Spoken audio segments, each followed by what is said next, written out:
So, A River Enchanted by Rebecca Ross. I loved it. Like, I expected to enjoy it, but I really loved it. And I figured based on the blurb that I would enjoy it, but I also thought the blurb was kind of wordy, so it was kind of hard to get a real sense of things. But even amidst that, it felt like it was setting up something that was supposed to feel kind of epic and lyrical and pulling on traditions of oral epics. And I definitely think that that was here. It also didn't really help with the fact that recently I've been wanting to reread Julie Garwood romances. That's neither here nor there, but it did have that definite Scottish feel.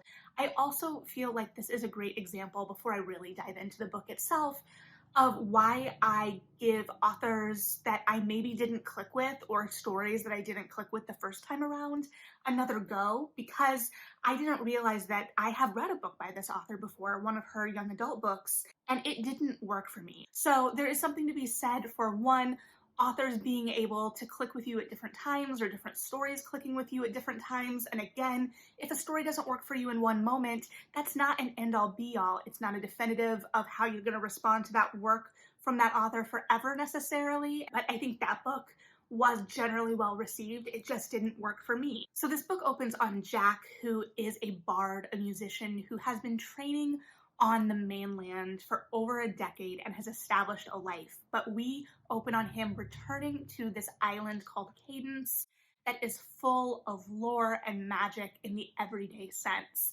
And he is trying to get a ride back to this island because he has been called back by his laird, and he's having trouble finding someone who will brave the trip for him because of the mythos associated with this island, both of the people and the spirits that are associated with this place. The people being there is a conflict between two major warring clans from the east and the west. So when it started, I was kind of feeling out whether we were going to have Tristan and Isolde vibes, and I don't know that that's exactly necessarily what we get, but that's kind of where I was living thematically for the first portion of the book. But he gets home and he finds out a couple of things. So the first thing he learns upon coming home is that young girls have been going missing, and that is part of the reason he has been called home. And the second thing he learns is that it wasn't the laird that called him home. It was his daughter, Adara, who is also Jack's childhood rival. And she needs his help as a bard because she needs him to play for the spirits to try and get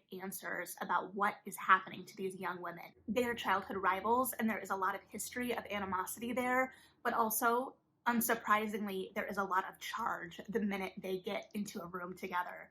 And so I anticipated this novel to strictly follow Jack and Adara, but we actually also follow another couple, Torin and Sidra. Torin is the head of the guard and Adara's cousin, and he is kind of the major protector of the clan. And Sidra is his second wife, who they kind of have a marriage of convenience almost. He married her after his first wife died in childbirth, and she is kind of helping to take care of and raise his daughter. And all of these characters are wrapped up into the mystery, and also their relationships are central to the story. And the story is very focused on these characters. It's very lyrical and reflective in some ways, and the tone definitely invokes that kind of epic story. There's a couple branches of this I want to explore. So starting with the tone, this is a third-person narrative. It keeps us at a distance as readers in some ways, in the sense that it is creating a little bit of that sense of epicness. There is that sense of wonder and discovery, and that the lives of these people are a little larger than life, but at the same time also very rooted in the day-to-day. And so the voice and the tone really help create this lyricism. And I think that lyricism is important for a couple of reasons.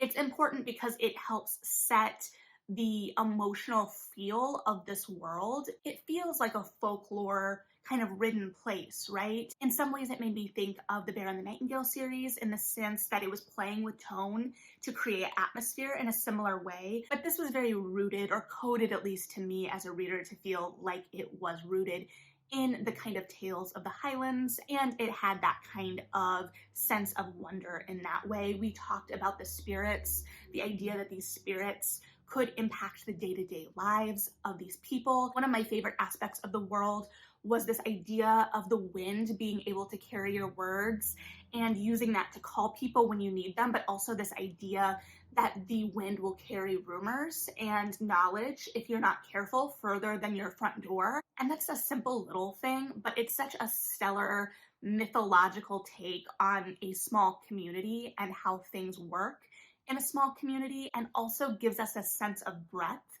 to this space because these things do have to be carried on the wind. It makes everything feel even more far away. And the way the narrative is written, everything feels a little further away as well. There's the magic in how they travel. There's this idea of traveling by hill, and that the land can move for you, and based on your knowledge of the land, you can move more quickly, or it can thwart you getting to where you need to go. When Jack first comes back to the island, he's tricked and can't move as quickly around as he used to be able to. And that gave us a sense as readers of him being an outsider when he came back. And that's part of what the narrative is really exploring at the beginning too. Jack feels like an outsider. He was raised as a bastard in this community and he never felt like he belonged. And that was part of his instigation with Adara when they were young, because she was the heiress. And then he was sent away to school to become a bard, and he felt like that was an exile. He felt like he was being kicked out of his home. And so these people that had invested in him and wanted the best for him, or thought that he could succeed and come back to the community and be a bard, he didn't see that side of it. He wasn't told of that side of it. So he only saw himself being thrust out of this community and not belonging. And so in many ways, the narrative does kind of explore that sense of belonging. And I think for all characters, which is interesting because, again, we go back to a little bit of that epic feel and that sense of isolation within the narrative, which works so well for that theme. And the way these characters are fighting for home and community amidst this kind of expanse of space, both tonally and physically. And I, at times, felt a little lost in that space, in that I didn't really get a huge sense of the clan itself or the people. Like, I got to see some of these families when they were dealing with grief of losing their child. And we got little peeks into the hall, like the first time Jack played for them, but we were really so focused on these characters. I didn't get always a sense of what they were fighting for, especially Adara.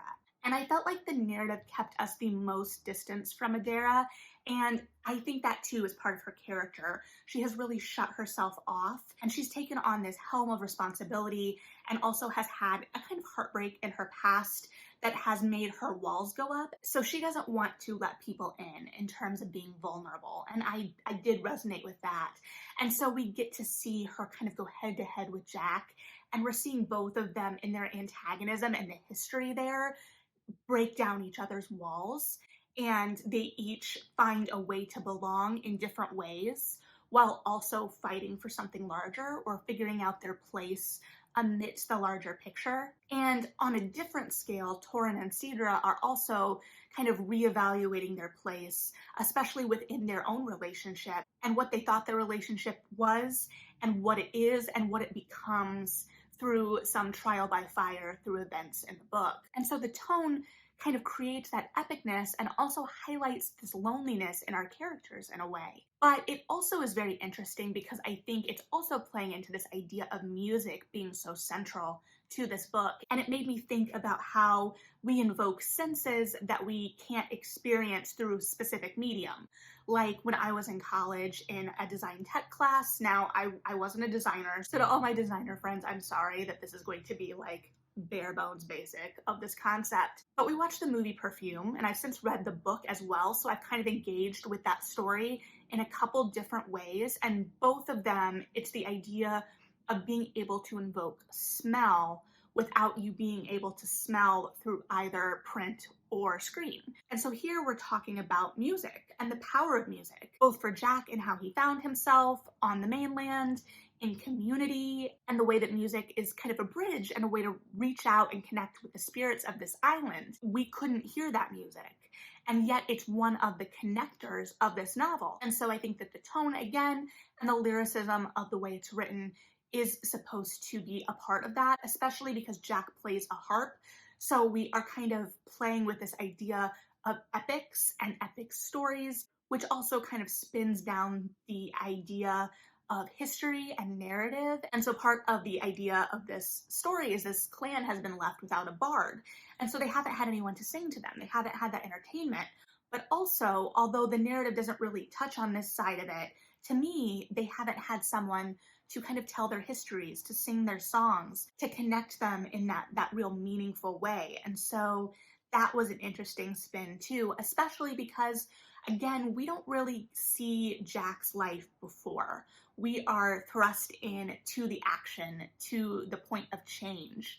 And so he talks about wanting to go back to the mainland, but we don't really experience the mainland except for it being a place devoid of magic. So it feels kind of like our reality in many ways, because it did feel historically rooted or coded, but also once we got to the island, it was kind of pulled out of time. So the mainland could have been anything, really. It could have been a Brigadoon situation for all I know. But there was that real sense of other to this place that was created right away. And the spirits I found super interesting. They're very rooted in the trickster fae tropes. So I think that if you've already been playing with narratives that focus on the fae, whether they're romance or not, I think that this will appeal to you. Though we don't interact with the fae super in depth, they're still held at arm's length. They're very remote.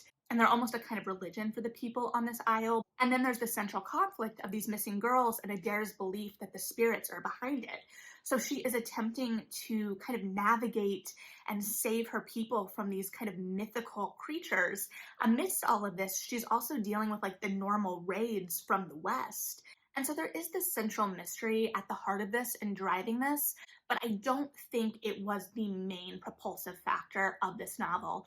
Like I said, it felt very internal and reflective. Even amidst all of the action, there was tons happening. It wasn't an inactive novel. But because of the tone and the voice and the setting and the focus in on these four characters in particular, it felt like a more internal thing. We were very zoomed in on these people's lives. I cared about them quite a lot. We also saw the families that surrounded them, particularly Jack's family, and there were these little mysteries that hung at the periphery as well. For instance, we are introduced to Jack as a bastard in a very tight-knit community. He doesn't know who his father is, and I clued into that very early, and I was like, there's a couple ways I could see this going. And then there's also like the third way where it goes nowhere. I think my trust in those kinds of plot lines is still shaken from the Queen of the Tearling series, but I'll have to get over that at some point. But that was definitely something that I was clued in on. So I just thought that this book was really gorgeous while using its atmosphere to explore some really interesting ideas, specifically related to loneliness and belonging and legacy and family and community, and also that idea of balance and what a relationship is and that give and take, and also sacrifices that have to be made sometimes. And the ending was great. I'm very intrigued to see where the next book goes, and if the publication date stays the same, which anymore, who really knows? It's supposed to come out before the end of the year, like right before the end of the year, I think in December. But we could get it very soon, which also I find very interesting. It feels like we're really condensing the publication schedules of some of these big books, which is interesting too, because I know publishing associates are very overworked.